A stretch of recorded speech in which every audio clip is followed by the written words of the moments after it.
Hey, hello, and welcome to today's webinar, all on what do travellers really think, a consumer deep dive. So my name is Priya and I'm the editor of Short-Term Rentals. And if you're unfamiliar, we are a B2B media publication covering the global short stay market.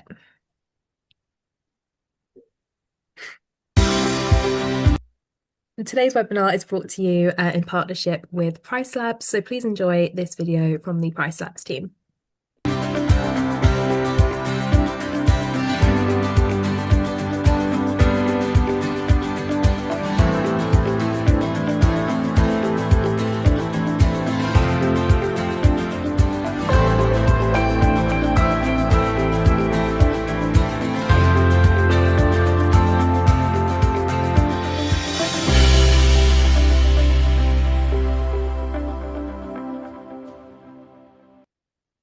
Perfect. And further details on Price Labs can be found in the chat box at the bottom of your screen if you'd like to learn more. So here are just some guidelines on our webinar today. So our webinar will feature a 45-minute Q&A with our panelists, and there is a chat bar at the bottom of your screen. So please do drop any questions that you might have throughout the session there, and we will get to them at the end.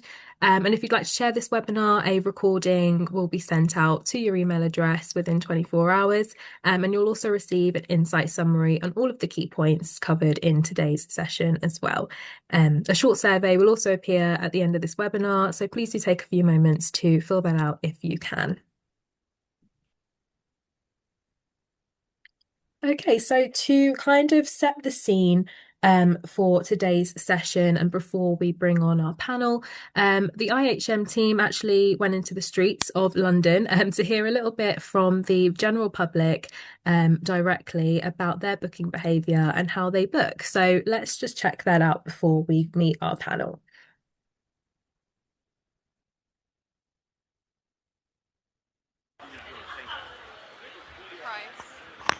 Yeah, definitely price and what's around the venue. If there's like good transport links, because spending money on taxis is a lot abroad. I think it's the location, first of all, like if it's close to all the places we're visiting, and also how clean it is, and the reputation of the hotel. The quality of the hotel, like the cleanliness, the rating, reviews, and yeah. Same, maybe like price, reputation, and quality of hotel. For me, it's normally how close it is to the main attractions in a place. A lot of people complain about noise or cleanliness, but personally, in a weird way, I almost don't want to feel too comfortable in the location I'm going, because I want to be able to wake up early, quickly shower, get dressed, and go and explore the place I've decided to go to. Yeah, price, location, and obviously enough capacity with whom I'm traveling with. Price, obviously, yeah, too. I mean, obviously, the location and then the price. If the price and location they are compatible, they match. Usually, students would prefer somewhere in more central areas, and then obviously the third thing is the maintenance and the cleanliness of the place. Do book a hotel, I usually just well, nowadays I would look online, but in the old days I would just go, I would look in a phone book and check out the prices of all like Holiday Inn and things like that, and see if I can get a discount. Because sometimes on a quiet night in the midweek or something, late in the evening, you can get a discount. Use things like booking.com, unless I can get like indirect contact with a person, but more often booking.com. TripAdvisors. Yeah. Like hostelworld.com, yeah, they have like a list of the best places to stay in each country. Usually, the student hostels or like the hostels. Yeah.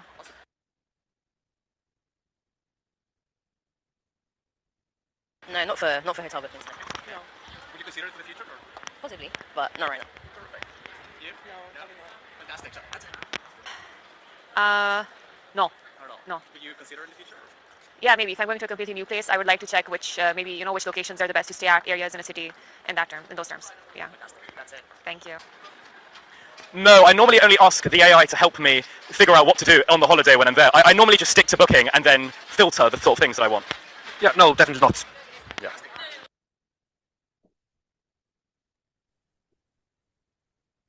Okay, so we're going to come back to some of those themes in just a moment. But first, I would like to welcome our panelists. So I'm going to ask each of our panelists to introduce themselves from left to right as we can see on screen. So Sally, welcome. Priya, thank you so much. Delighted to be here. My name's Sally Henry. I'm Vice President of Business Development for KeyData in EMEA. Perfect. Thank you, Sally. And Philippa, welcome.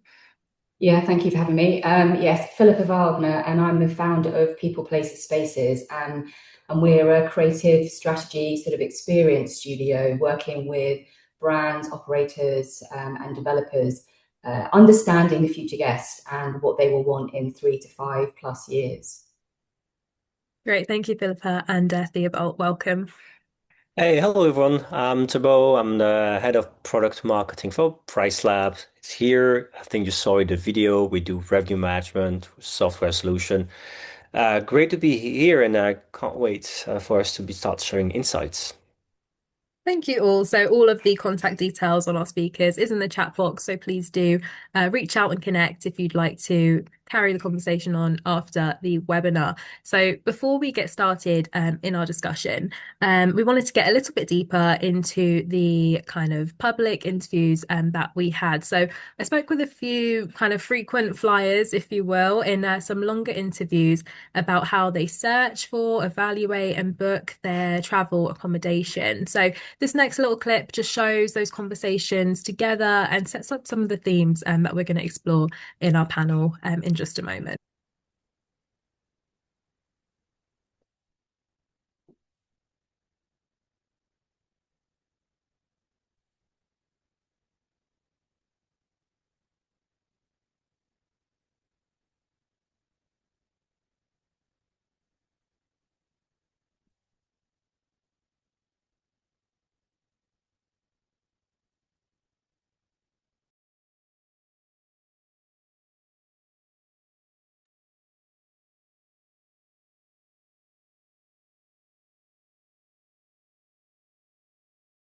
Okay, looks like we're having a little bit of a technical issue there, but we will come back to the video in just a moment. But we can kick off with our questions in the meantime. So to kick us off, why don't we zoom out a little bit and think about what travellers really want from their own words. What we've heard in our Vox Pops is that we're seeing a lot about changing traveller expectations, and it is easy to lose sight of what is different on the ground and what's actually happening. So if we think about what we're seeing today from traveller behaviour, Sally, if we start with you, how does that differ to even a few years ago based on what you're seeing? Yeah, I thought some of those sound bites are super interesting, and I think it shows the diversity of all the travellers and what people are looking for. So I know we're going to dive into that. We've got lots of different data and trends to share, but I think there's three themes that I will pull out that we saw consistently through last year and that we're seeing as we continue into 2026. And that's shorter length of stay in short-term rentals. It's something we've seen across virtually every market. I don't think it's a trend. I think that's just the way guests are choosing to consume short-term rentals now, and we need to make sure we are geared up for that, priced correctly, and setting our operational facilities around that to support that, so that it's not seen as an extra. That's the way that the central theme, if you like, that consumers are choosing to book. And the shorter one is the later booking market. So people are still booking early, but those booking later seem to be booking much later. So almost 1 in 4 bookings last year in Europe were made to arrive within 7 days. So super late. So how do you set yourselves up within your business to accommodate that? How do you not panic and just reduce prices because you understand this is more of a market factor rather than just your properties? So two really important themes go hand in hand because they kind of change the dynamics of your business and what you're trying to keep aligned and keep everyone happy. And if you've got homeowners, keeping them confident that you're going to fill that calendar. And the last one is we're seeing a shift away from direct booking channels to the OTAs. And it's something, despite conference conversation after conference conversation, the data tells us a different story, that the OTAs are gaining share against the direct channels. So I think, it touched on how do people book. I'd love to know how you book with a phone book, but, someone mentioned booking.com, someone mentioned Google. We didn't hear anyone say, oh, I book with a brand, a short-term rental brand, from a sort of localized perspective. No, definitely. And interesting perspectives there, Sally. I think from the previous video, which we'll hopefully hear from in just a moment, we did see a lot of people say that, you know, they are not booking on a whim, but maybe booking closer to when they're kind of planning a trip, maybe leaning into being more spontaneous with their trips rather than pre-planning. So it's interesting to hear how that kind of ties in into the data as well. So we'll come to that in just a moment. But Philippa, what about yourself? How does traveller behaviour kind of differ today, even from a few years ago, based on what you're seeing? I mean, I think it's really interesting what you just you touched on there, Sally. The fact that you're seeing shorter stays is really interesting, because actually, if you zoom out from short, you know, kind of like look at stay generally, not looking at hotels or you know, short term, mid term, but overall, people are staying for longer.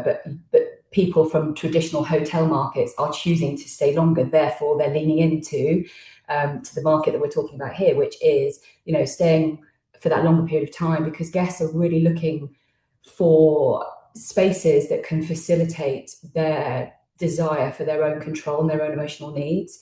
It's not that sort of traditional sense of I'm going on holiday or I'm going on a business trip. That flexibility that's existing between how people travel now is meaning that their needs are changing. And I think that's the key to it, because people are looking for autonomy as their kind of primary driver. And so therefore that leans also into that kind of that maybe that latent kind of choice of when they're going to book, because they're not sort of fixed in that traditional sense, because people are looking for fluidity and flexibility that fits around their lives, because our lives are not as rigid as they were, because you didn't have to be in the office 9 to 5, you didn't have to even be in the office anymore, and all of those elements. So yeah, I think that's a kind of a key to it.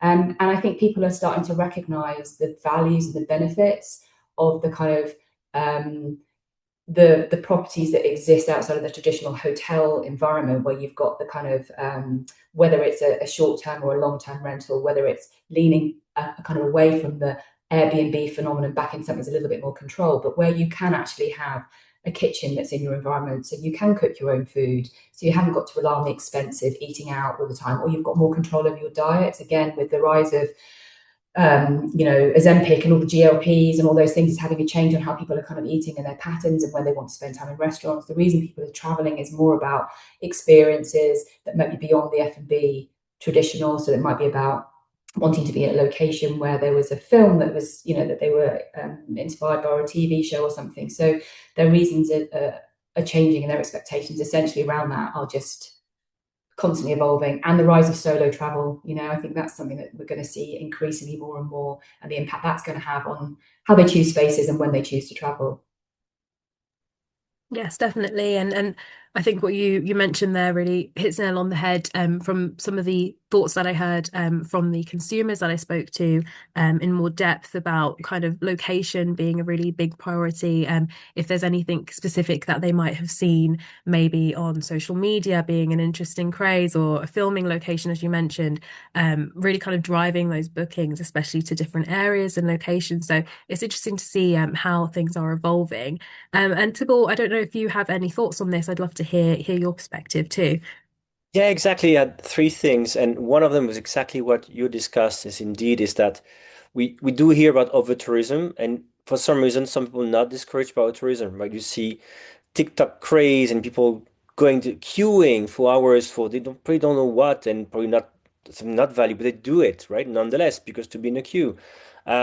We talk about film venues, right? TV series driving traffic, like the White Lotus to Thailand, for example, right? It's next was in Saint-Tropez, so yay for French property managers. Um, but it is very interesting, because you do see this. I think there was a hope at some point that we short-term rentals could also help distribute travelers throughout more destinations. We do that. We try to do this. Of course, what's good with short-term rentals, usually they're not located exactly in the same place in a city than the hotels. Hotels tend to be in the same core center or in business districts. Short-term rentals are more spread out, so we do help with this. But you can't help it that people still go to these same destinations. So it is quite interesting. The second one, exactly what Sally said, is like the fact that people just book later. It's very fascinating, right? The same things, right? The average booking window has shrunk, right? In the US, I think in the region, when people book for their July vacation, it went down in 3 years from 34 days to 29 days. In the UK, it went from when they in the US as well, when they book in January, they used to book 19 days in advance, in low season, 15 days in advance. It's a big thing, exactly as I said. People, it means as an operator, you should not panic, but also means that's just an average. What's really important, what's happening in your market, right? If you have like a lot of supply or not much supply, it's very different. Maybe there's, yeah, the booking window, people book later, but on the other hand, if there's still a lot of supply in your area, you still may need to start discounting your prices. So it's really, really important. You have this booking window shrinking at the same time. You have areas where supply is still there's more and more supply. So it's hard to benefit from this. It's tricky. That's where you need data to understand in your market. Is the booking window shrinking? When do I need to start lowering my prices? And the third one I want to talk about is quality in a way. If you look at people mention Booking.com or Airbnb, right? In the end, when they go to these platforms, it's the platform's algorithm deciding where these people will book in which properties, right?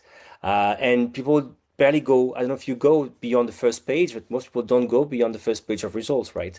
So it's really important to see that a platform like Airbnb, for example, is really pushing for, when you search on it, they're going to show you listings that have like labels such as guest favorite, right? So it means if I'm an operator, I have to fight to also get all these labels to also be shown, because it's the OTAs in a way driving this push for higher quality first, or what they think is quality in a way. So that's in the end, because they are influencing what people are booking, so shaping how we have to react as operators. So that's, to me, that's so interesting drive, is that how people behave is also influenced not just by the craze, but also by the OTAs themselves.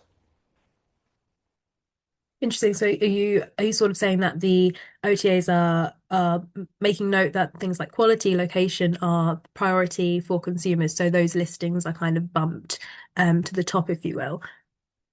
Yeah, exactly, right? If you look at Airbnb, it's very clear. In search results, they're going to present to you first listings that are the highest potential of being booked, so making money for them. And the second factor is that the guests will leave a 5-star review, because basically they want to delight the guests, the travelers, and also they want a few calls to customer service as possible. So that's you can see this. So it's a need to make more money and have fewer costs for the OTAs. That's in the end influencing what people are booking. It's very interesting to see as well. Perfect, thank you. And if we get a bit more specific about the choice that travellers are making between certain accommodation types, Sally, if we come to you here, from a data perspective, what are some of the clearest signals, maybe in the UK and global markets, when travellers are choosing between rentals over hotels, and where might hotels still kind of have the edge? Yeah, it's a good question. I know we keep saying you understand your own portfolio, your own market, but it really does differ. And I think with hotels, it's quite often urban versus non-urban, where you probably see the starkest sort of correlation. If we took an urban location, which has both hotels and short-term rentals, a lot of it is based around, I think, the word they use, location, and the reason for travel. So what you tend to find is business travelers probably using hotels for convenience because of their location. Whereas if you're traveling with a family and you're wanting to have that ability to stay in your own and have your own kitchen, to Philippa's point, you want your own space. And we saw that a lot of hotel guests switched to short-term rentals in COVID because they wanted their own bubble, if you like.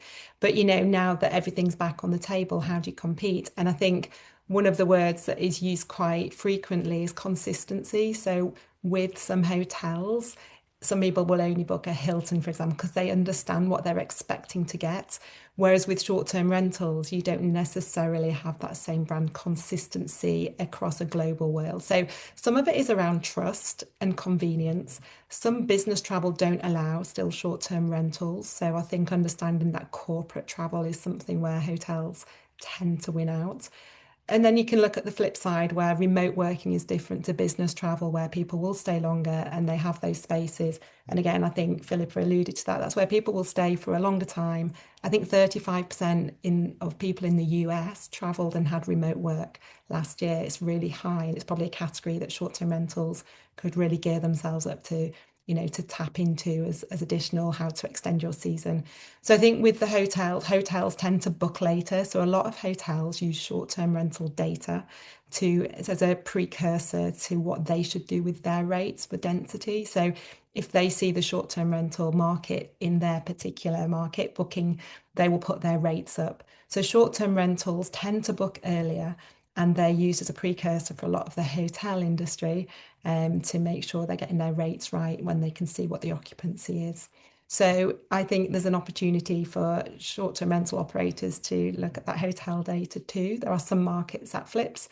So I think we've got to just remember that some of these lines come a bit more blurred. So service departments sits in between hotels and short-term rentals.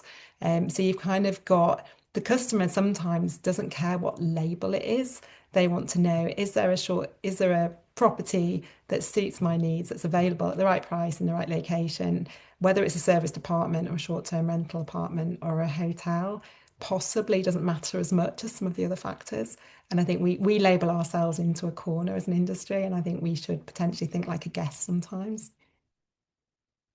I definitely agree with you there, and especially some of the consumers we spoke to that focus more on business travel, that kind of utilize short-term rentals to extend their business trips, and then I guess they also lean into those mid-term stays as well. So there are opportunities there to kind of lean into other markets. And I think when I travel for business, even though I love short-term rentals, sometimes if I know I'm landing really late in a city, I want somewhere that's got a central reception area, so when I don't have to go and find someone from a quay by myself. So there's elements of what are you using the accommodation for, how long are you there for, and I think we've got to just remember there isn't one size fits all. There's an awful lot of different travellers. What I would suggest is, are you dialed into each different segment now? Because there's a lot more segments. It's not just business or not. There's remote. There's that spontaneity which we can grab onto where people are still booking. And it's knowing your portfolio and what does it, how rare is that supply around you for how spontaneous you can be with your pricing. Thank you, Sally. And Philippa, just bringing you in here, from your experience and your research, what do you think kind of matters most then to travellers when they are going to choose a rental? I mean, I think Sally said it exactly correctly there. It's choice, and it's about flexibility. It's about suiting that need at that moment in time. You're absolutely right. There is this kind of grey zone within the industry. The industry thinks in boxes of kind of like, this is who we are. We're a service apartment, we're a short-term rental, we're an apart hotel. All of those things are irrelevant to the guest. All they're looking at, and we heard it from the Vox Pops before, it's like, it's location, it's price. Of course, those two things are still number one. And whenever I do research, whether it's specifically for a client and a particular market or a particular product, or with the piece of research that we're kind of referring to today, particularly, which is the future guest, which is that much kind of further focused. If you take those two top elements off the table and you start to drill down to we're human beings at the end of the day, and therefore we want what we all want, which is safety, security, and comfort and experience. Those could dial up in different measures. And I think, again, we can't put ourselves in silos. We're not fixed as individuals. So somebody who's working for 3 days, maybe going into the office in a local city, has one requirement, but at the weekend they want to bring their family out to spend the weekend with them because they've got this accommodation. So it makes complete sense, which is why, you kind of got that flipping in between. And I did a piece of work with Virtus Edit in Canary Wharf last year before they opened. They had the rental property as Virtus, and they're like, okay, we're going to open a hotel. And there's a clear differentiation and distinction between the two.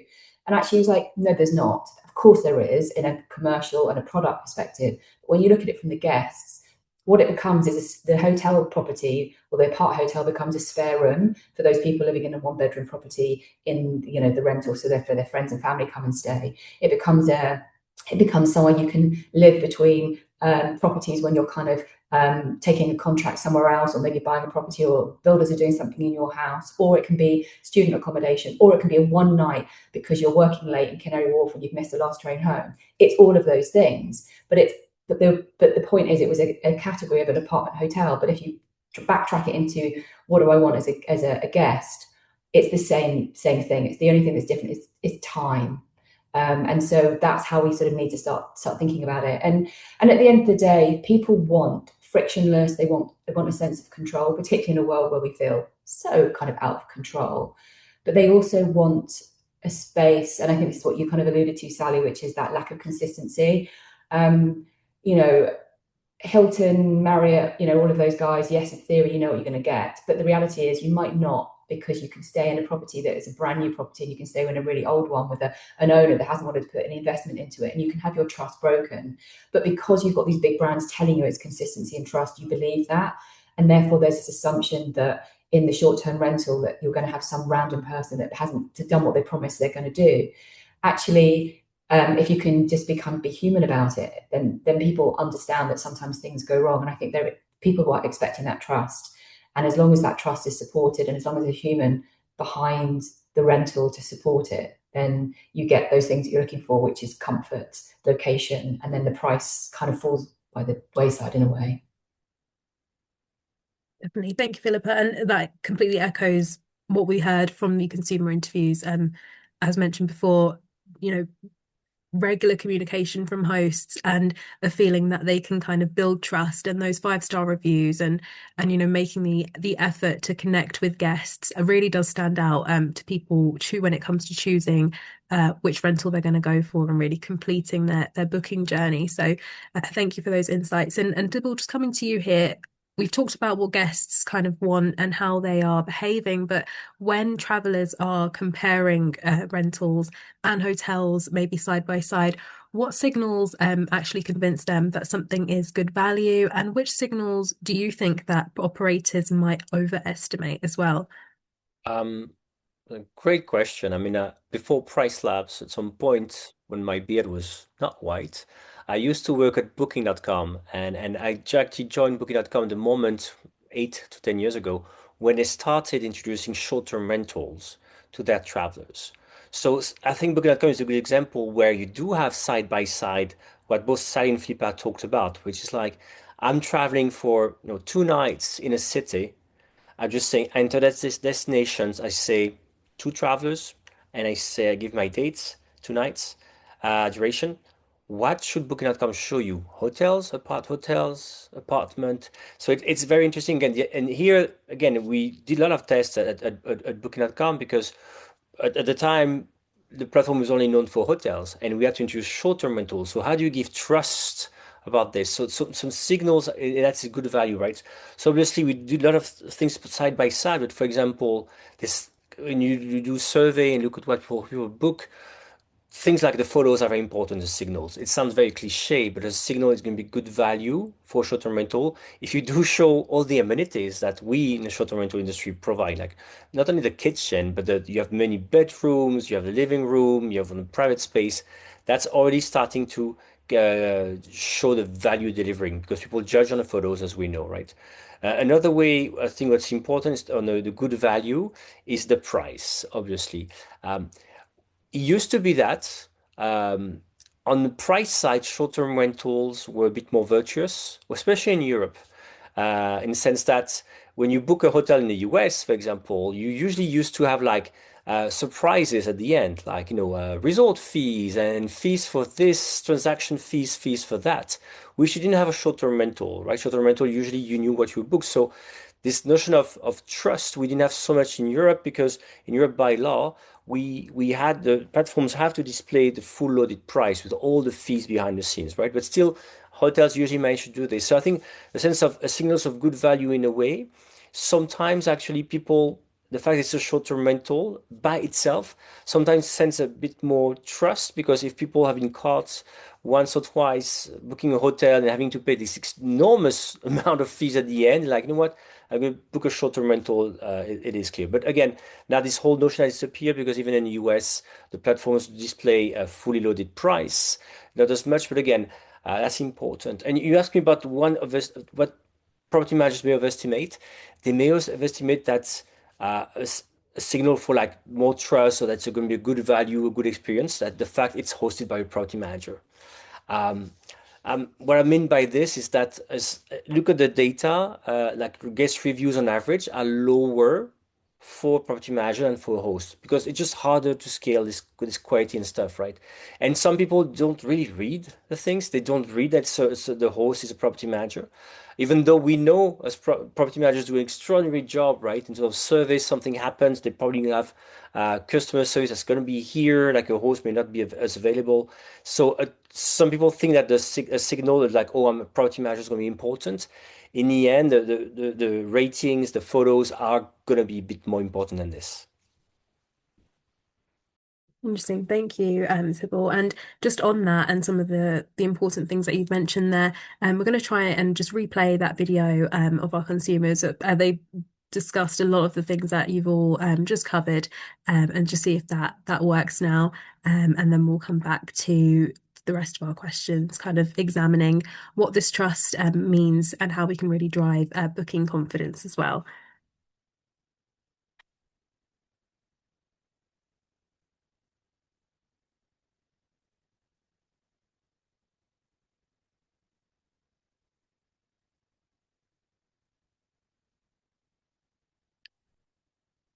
Okay, no, worth a go, but let's continue anyway. So if we go back, Tybalt, you landed us in a really good place there. One thing that comes up time and time again is in traveller conversations is trust, or lack of it, if you will. So Sally, if we come to you here, how are guests choosing to book today? I know you mentioned about the balance between OTA and direct, and that we're seeing more prevalence leaning into direct bookings as well.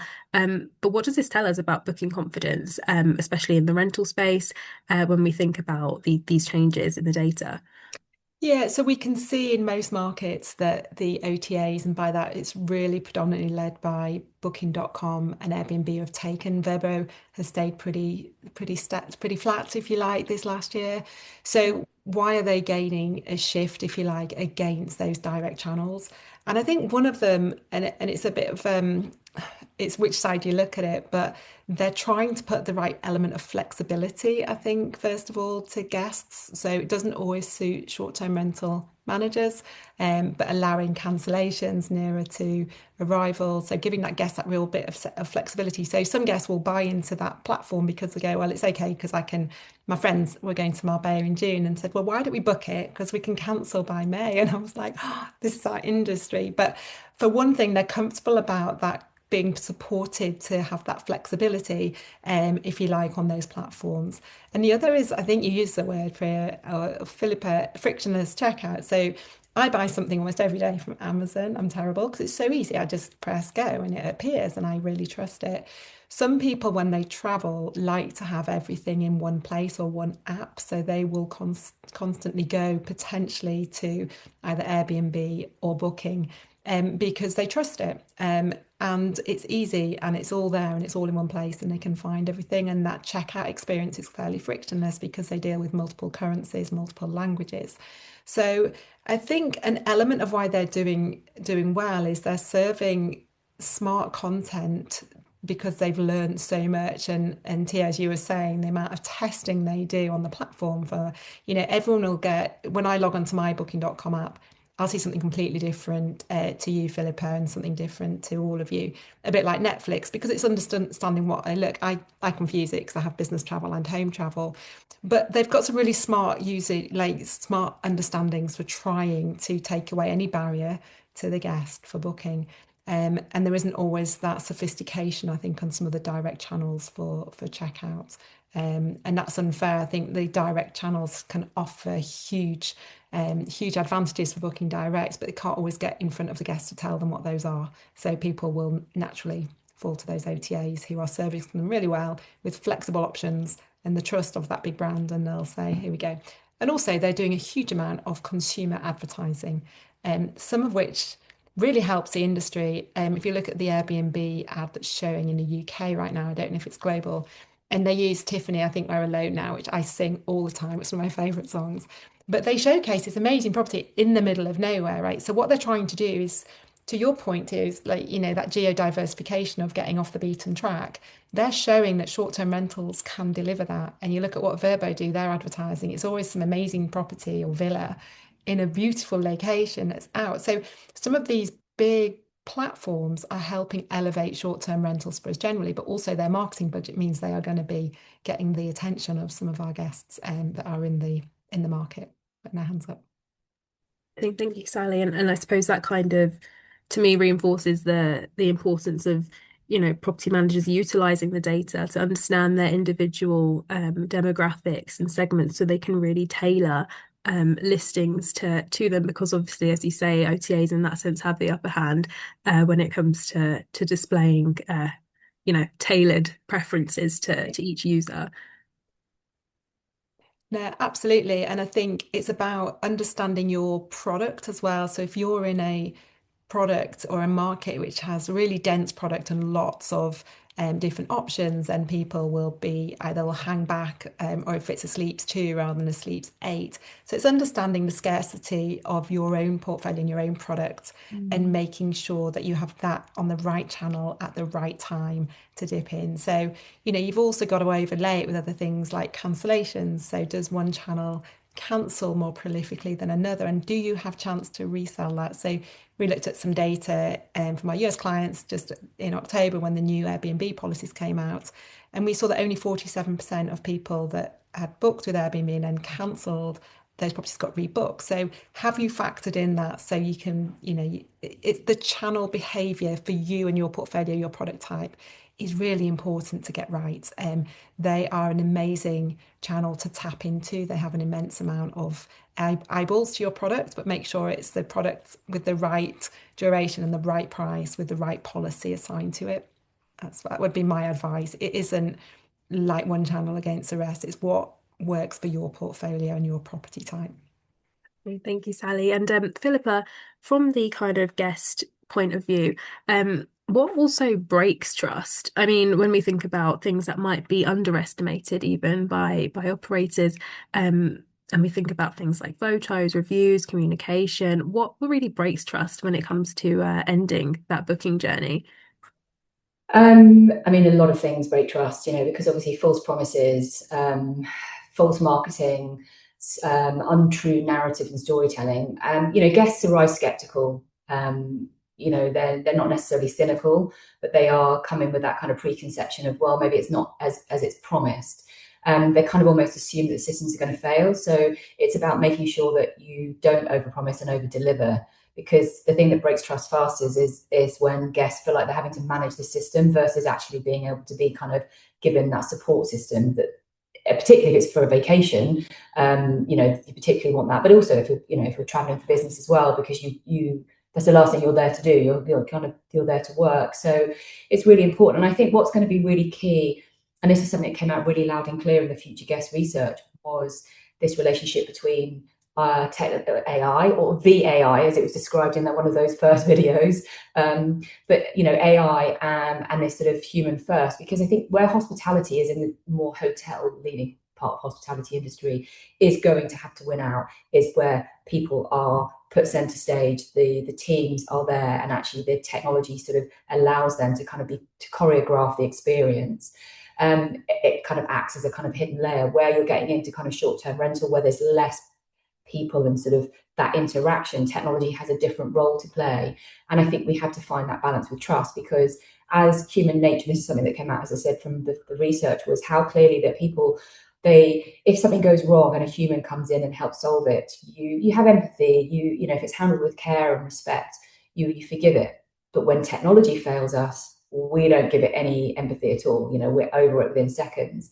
And I think that's going to be something we need to think about, how we interplay with it within this relationship, at what point a human steps in where possible, and where technology can actually be the sort of supporter of that. Because when people don't forgive, as I said, the kind of the technology and the kind of the uncertainty. So I think it's about finding that balance. And I think it's interesting as well, like you were just talking about, Sally, as well, in terms of, people going to booking.com and the trust that has created as a platform. It has created trust. It's created trust in I get, in theory, get the best rate, although I know a lot of hotel brands are now pumping up you'll get a best rate with us as kind of pop-ups, but you'll get a best rate. You're going to be seeing options that are related to your algorithm, because again, it's building that relationship. But what it doesn't do is give you that emotional flavor of what it's really about. And that's where people go to TikTok and Instagram to get those. And I think that's where trust can break, because what might be being talked about on the platforms, social media platforms, is something that's more emotional. And when you get to the booking.coms, it's very functional, and there is not a connection between the two. And I think that's where the trust gets broken, because people disconnect and they don't see that they aren't the same thing. So I think that's something that we definitely, as an industry, need to be wary of. Interesting. And how do you think that operators can really integrate that emotional element, as you spoke about, kind of into their brand and storytelling? I mean, I think it's easier to say it in a kind of an idealistic world, is that you take control of what people say about your brand and your product. You can't, because that's the joy of TikTok, right? And influencers have their day. There's some people who are going to continue supplying them and supporting them, but the real success is coming with people going onto TikTok and seeing somebody that's part of their tribe, someone that they associate with, again, through the algorithm, granted, but then they recognize themselves in that person having that experience. And then what they're doing is they're jumping to Instagram and going, okay, I trust Instagram as a bit more of an institution. And actually then it's having that flavor. And then they're jumping from Instagram over to booking.com. Now, we all know that everyone is fighting for that direct channel route, and it is coming in some shape or form, but people are still going to continue to flip around for a long time. And so it's about being able to sort of really control your narrative as much as possible, seeing how other people are talking about you, actually telling those real stories about what experience they've had, and putting those levers and finding those and putting those tone of voices and those responses, either tongue in cheek, if it's a bad review, and how you've handled that in a positive way and landing that back, even putting collateral into your properties, leaving messages or sending, or even sending messages on WhatsApp, depending on your communication with your guests, and just being human. I think that is the key to it, because the more we become the part of the algorithm, the less we are connecting to that humanness. And at the end of the day, you are staying in a home of some shape or form, whether it's a 1-bedroom or a 4-bedroom, or something, even if it's a castle, all those things. It essentially has those, and that's the thing that makes us human, is our home. So how do you bring that subtle nuance of humanness into those conversations, I guess, physical or digital conversations? Definitely. Thank you. And you made some really interesting points there on the kind of use of social media and AI, and we're going to get into that in just a moment. But Thibault, just bringing you in here, from a kind of product perspective, do you see operators successfully adapting pricing and rules to different guest types? Or are you seeing that most pricing is kind of, suiting as if travelers are in that one size fits all category? Well, in the industry, I think people have always had pricing rules, or rules around pricing, or just the length of stay based on, for example, the number of guests, right? Or the stay type. What I meant to say, that it's been a long time people had that last minute pricing if they sat with empty properties, right? So this has kind of always existed in the industry, people trying to adapt to this, right? What we see though is maybe a willingness to here. What's tricky here is, like we said earlier, right? We said, for example, the booking window is changing. The way when people are booking is changing, right? So I think what we have, that we still have these frames in mind, but you need probably more ways to adapt to those changing fast, right? For example, when you look at the rules around minimum lengths of stay, people used to have lengths of stay of 7 nights for summer, and then 3 in a low season, and I don't know, in Christmas maybe even the Alps 10 days. I have no clue, right? And that was it. And when we look at the data, we can clearly see that it's almost month by month things should be different, right? The length of stay has to be different in September, and even the definition, what is last minute, for example, right? Last minute in the high, if you have the same rule across the year, it doesn't make sense, because last minute in the high season, last minute in the low season are the same things. Last minute in the high season could be 2 days. Last minute in the low season could be 2 weeks. So when you start discounting for last minute, is completely different, right? That's where, again, data is very important to understand what's happening in your market, because what you see is indeed with tools like pricing, for example, right? People are adapting to this, which the tools enable them to adapt to all these changes, because otherwise you just just impossible to make all these changes. So yeah, people do adapt to these rules. And same thing with consensual policies, right? They're very important. That's where you see this combination of, for example, being able to say, I'm going to offer non-refundable rate. So non-refundable rate, the idea is to say, you won't be able to cancel, but my price is going to be 10% lower than the regular price. And or if you want consensual policy, it's going to be the regular price. So you can see all these combinations happening on the platform. But again, as the behaviors have changed, what's really, really important, and behaviors change throughout the year, it's really being able to flex the price, even flex the minimum length of stay to really adapt to what the demand is right now and for each property, because to make it even more complicated, all this is true for a market, but maybe the market is not doing well, your property is going great, so maybe you shouldn't have to discount. So it's really, really, again, a matter of looking at your data, your occupancy. It doesn't have to be complicated. The software or great market data is here, but simple rules to adapt are indeed very important. Thank you. And do you think that how do you think that operators should really approach and think about the commercial cost of flexibility as we're seeing this rise in a lot of prominence here? And when does it really pay off as well for operators?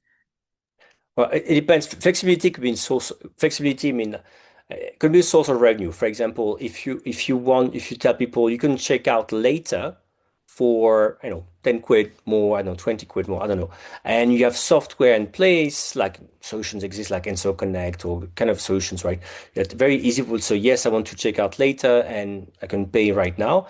It's very easy to make money on this, right? But again, flexibility is kind of what I explained earlier. And flexibility can be as well, you want the option to cancel, great, but the price is going to be higher, right? That's actually what the non-refundable rate is about, is giving flexibility on this. Again, in flexibility, as we talked about as well earlier, is that flexibility, you want to book later, fine, but then don't expect always to have discounted price last minute, because maybe last minute actually means higher prices, because maybe the only place in town available is mine. So it's actually a scarcity here, and there's no reason to download. So there's a way to make money with flexibility. In a way, people want to be more flexible, book later, check out later, why not? But these options have a price, and you for sure use that.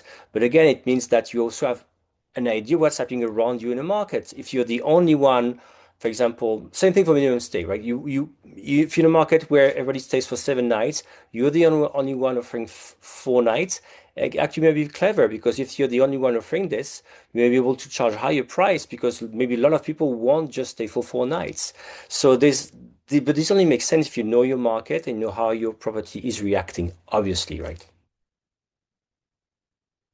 Thank you. And before we kind of wrap up, I want to discuss a little bit more in depth about the role of external influences when it comes to discovery. So, Sally, if we come back to you here, how much do you think that external factors, so perhaps maybe things like weather patterns, seasonality shifts, are really influencing booker behavior? And do you think that the rental industry can do more to be a bit more attuned to external changes when it comes to driving bookings, especially, against hotels and things like that in the local areas that they are competing in?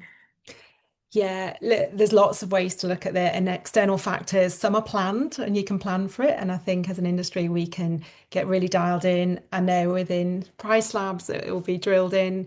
If we looked at the World Cup in America or in North America in the summer, I was just looking at some data. It's crazy. Overall, the message is, occupancy has gone through the roof for all the host cities, and you can put your pricing up. We saw what happened in Paris in their Summer Olympics, where we started off really strong, and then loads of supply came into the market, and we ended up almost losing overall revenue across that. So one is staying super rate agile.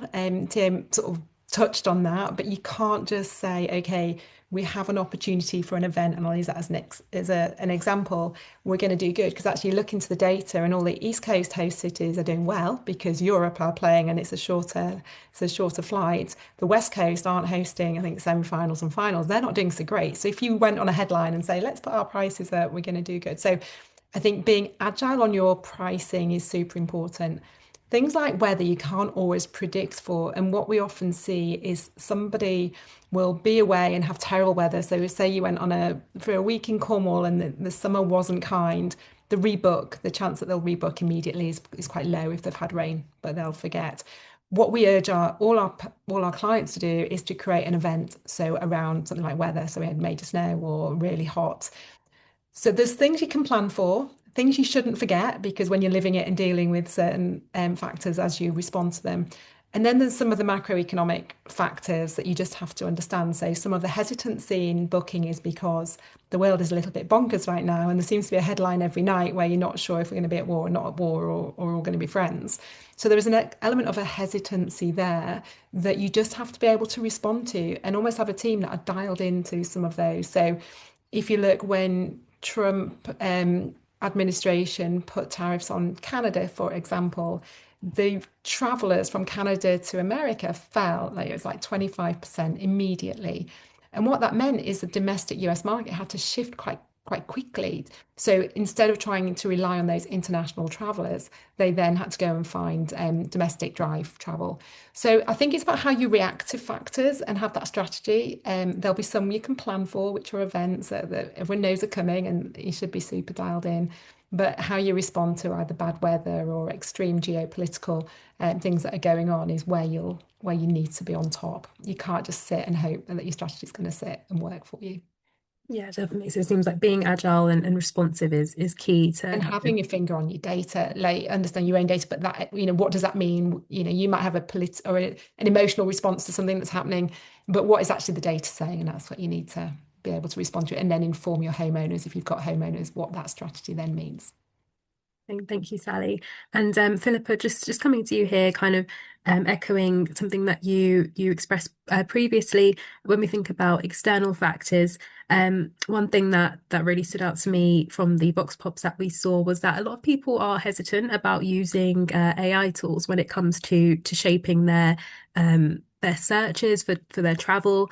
But actually, with the consumers that I spoke to separately, many of them all unpromptedly expressed how frequently they use social media platforms like TikTok, Instagram to really shape their travel decisions. So I wanted to know, how influential do you think that these platforms are when it comes to shaping traveller expectations, and where do operators maybe fall short in this market, as it seems to be a really a rising area for booking and driving travel booking conversions? Yeah, I mean, I think it's huge, right? TikTok are actively going after this space, and so you can do direct bookings within that space. And TikTok is increasingly used as a search engine for lived experiences, not just for hospitality and travel, but for for essentially everything. Guests are looking for people like them, people in similar stages of life, similar emotional modes. Just really trying to understand, what would it be like if I transpose myself into that space? What does it actually feel like? But then they flip to Instagram, as I said before, most is that credibility filter, because it's like, okay, it's on TikTok, but do we really trust TikTok? And, we don't know that much about it. Kind of, is it China behind the scenes or whatever it is? There's that kind of question mark. But if there's an Instagram account, it's usually been around for longer. It exists with a bit more kind of history behind it. So that's where the guests will check whether something is real and whether it's credible. So again, that trust thing that we were talking about before, and that's really where the experience starts to hold itself together kind of a bit more beyond just that kind of moment in time. And then after that, they'll go to the website or the booking.coms of this world we've talked about. So the social platforms are increasingly important because they're the emotional first decision model at the end of the day, because they are led by emotion. And particularly, as I said before, when you're working with the kind of booking.coms of this world, where it is functional entirely, and that's great, it serves its purpose. Whereas the brands that, if you're going direct to the brand, that's where there's an emotional layer, because by the fact that this is a brand, it is selling its USP through its brand expressions. But, as we've been talking about, getting guests to go to the brand has been shifting. As much as brands have been, trying to drag people away from the booking engines, the OTAs, it's not been working that well, because it's a simplification, and exactly as Sally talked about, it's the ability to be able to cancel and have that flexibility, which is still drawing people back. So as emotion, we're moving into the emotional economy, we're moving away from the experience economy. So that's also really important. So as emotion continues to lead, it will become the decision point that people will be using social media for. then they'll go and use proof to confirm it by going through the kind of second layer of social media, and then they'll go to the actual deliverer of the product, whether it's the OTA or whether it's the brand. It's kind of that emotional instigator for the travel booking journey, if you will. Yeah. Interesting. It's interesting to see how things are evolving and how obviously the rental industry can keep up to date with these changes to really benefit bookings and increase repeat guests as well. So that we're actually just about at time there, but thank you so much to all of our panelists here today, Sally, Philippa and Thibault, for all of your interesting insights and takeaways, and obviously a massive thank you to everybody who has joined us today as well. Thank you. Perfect. Thank you all. I just want to run through a couple of slides here, but as I said, thank you again to all of our speakers and to Price Labs for sponsoring the session, and we will be sharing our recording very shortly. But before we finish, just got a couple of closing slides here. So please do join us for our next webinar next week in partnership with Track TravelNet Solutions, all on cutting through the AI hype. So pretty timely topic right now, and I hope to see you all there. And entries for the Shorties Awards are open. Entries do close mid-Feb, so please do try to get your entry in before submissions close. Entries are completely free and available through the link that is in the chat box below, so please do check that out.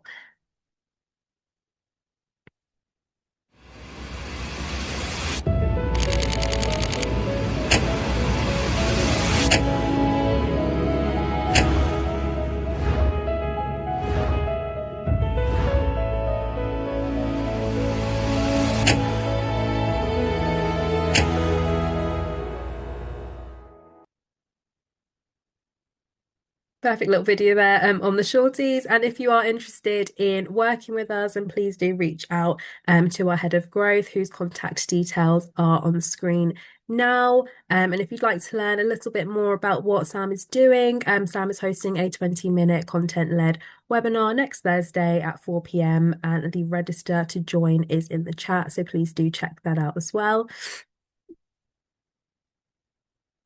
And again, just a big thank you from myself, and please enjoy this video from the IHM team. At IHM, we believe in the power of connection. We exist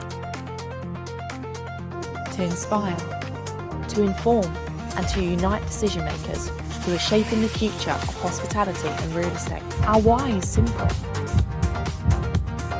We believe this industry thrives when people and ideas come together. And we're here to make that happen. So how do we do it? We publish 4 leading multimedia brands, each a trusted voice in its sector. We blend intelligent content, curated events, and a strong community into everything we do,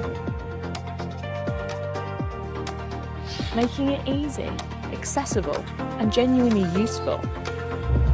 From online engagement to face-to-face connection, we are known for being insightful, collaborative, and refreshingly human.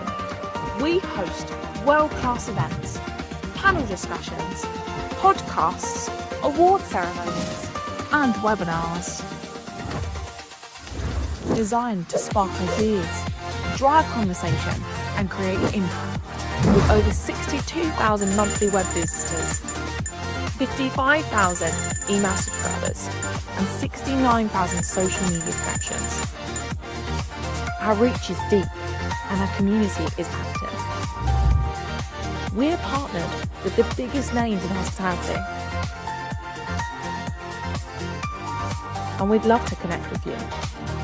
So whether you're looking to grow your visibility, meet the right people, or understand where the market's heading, read, watch, listen, and me. Do it all with IHM.